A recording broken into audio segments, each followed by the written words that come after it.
folks really don't understand how much we're needed and how much it takes to keep every life alive.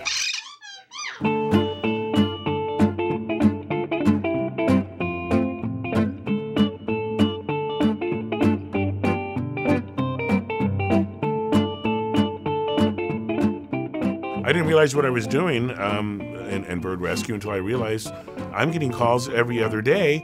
I better start taking records and see how many I'm doing. And summer and spring, 5 calls a day.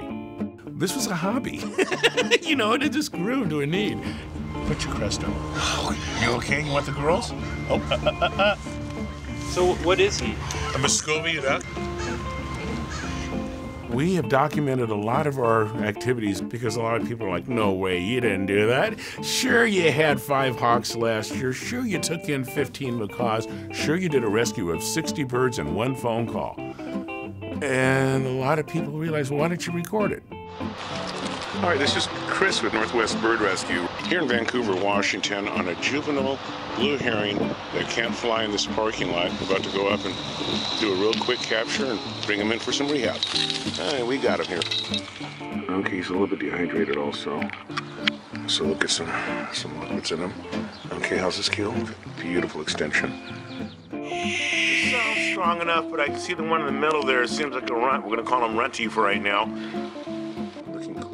Some of the major challenges of operating Northwest Bird Rescue for the length that we have is the demand is out there more than a lot of people know, especially in our exotic field.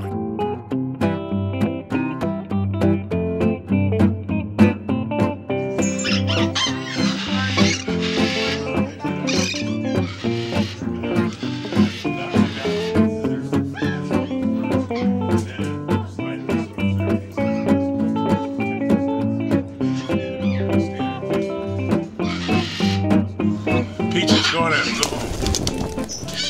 And she has a special room inside.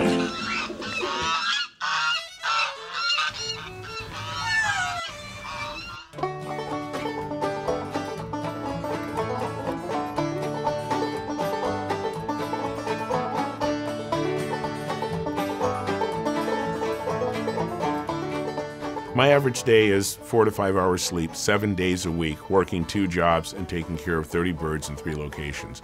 Now, each bird averages us $65 in Baytril, which is an antibiotic, so we keep them healthy and quarantine for 10 days before they get introduced to the rest of the flock, whether it be the small bird division, medium, or large, and then the cost of the overhead of actually feeding each bird.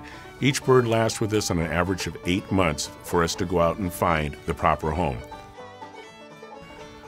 It is true, I've had to make a few sacrifices in my life.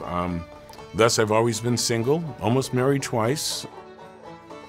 I have 32 kids at home at this moment that need me.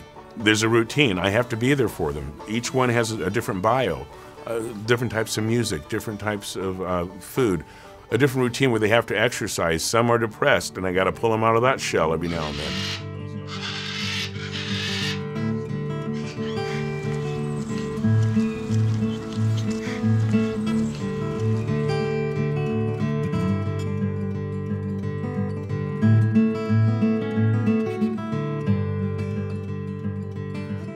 This lesser sulfur-crested cockatoo was actually abandoned by its owner, given to the neighbor. Neighbor was driving up here on a long-distance drive nonstop.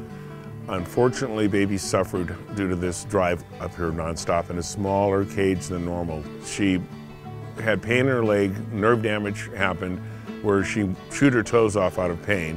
And then after that, we were given a call on the weekend because I couldn't afford any vet care, and I gave her emergency triage care, and she's been in our care ever since for the last 6 years.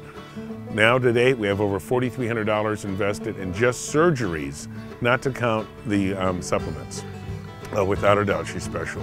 She's actually died in my hands once, and I was able to bring her back with the right medications. One time she was very skittish, and now you can cuddle her and handle her. She knows that she's being rescued. In 1999, Rosita came to us. She was in a college dorm where she didn't have the proper diet, the proper housing, and needed more interaction.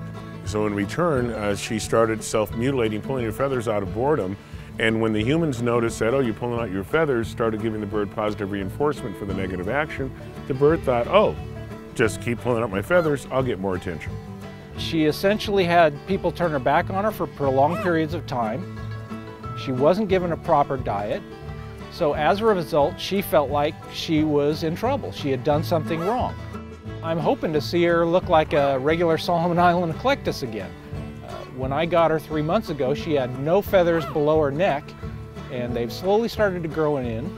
So hopefully in about a year, she'll have a full plumage of bright red feathers. Caesar the Goffin's cockatoo is truly my inspiration for bird rescue, because when I was a novice stepping into larger birds, I had a gentleman ask me to trade a parakeet for this unseen cockatoo. Took Caesar in, taught him how to roller skate. He's a wonderful sweetheart of a bird. I can call him from across the room when he flies. Of all the birds, he's always been my alpha. He's been my heart, my spirit, the reason why I get up every day to make sure other birds are not going to be neglected like him. When I started off doing rescues, birds would come and go, but he would also announce when a bird was needing help. If it escaped out of its cage, immediately Caesar would be the tattletale. Regardless of the size of the bird, including Goliath in there, if Caesar wants that apple or if he wants to be on that room, that cage, he'll come over and he'll knock you off just to show that he is alpha. So we call this place Caesar's Palace because Caesar runs the palace.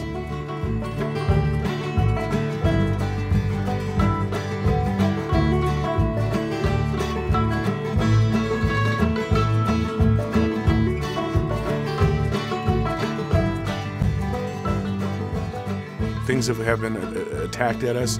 We're still here. We're still needed. So we will proceed. We will continue to go on. Good always prevails over evil, and we are fortunate to be here. This community, the Northwest at least, where I'm at, my region, they really need help, and I'm still having a hard time saying no. And help me, if you can, to continue not saying no by helping us out, taking care of our nest.